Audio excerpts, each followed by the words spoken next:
জামালপুরের ইসলামপুরে টিকটক করতে গিয়ে পানিতে পড়ে এক কিশোর নিখোঁজ হয়েছে। এসেছে নতুন পানি।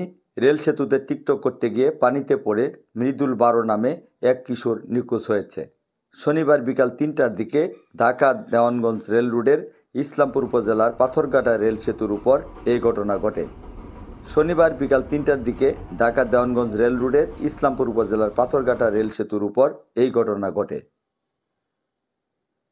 নিখোঁজ ওই কিশোর ইসলামপুর পৌর এলাকার ব্যাপারীপাড়া গ্রামের বাবু ব্যাপারীর ছেলে বলে জানা গেছে।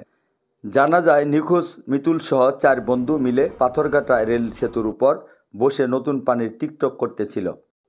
এ সময় দেওয়ানগঞ্জ থেকে ঢাকাগামী আন্তনগর তিস্তা এক্সপ্রেস ট্রেন সেতুর কাছাকাছি চলে আসলে জীবন বাঁচাতে নদীতে ঝাঁপ দেয় 4 বন্ধু।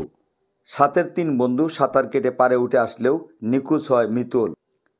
এই খবর চারদিকে ছড়িয়ে পড়লে পাথরঘাটা সেতু এবং আশপাশের এলাকায় ভিড় জমায় হাজার হাজার মানুষ।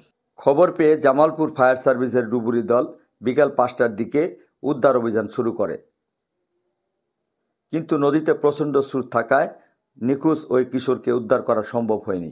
সন্ধ্যায় অন্ধকারে নেমে আসলে ডুবুরি দল আপাতত উদ্ধার অভিযান স্থগিত ঘোষণা করেন।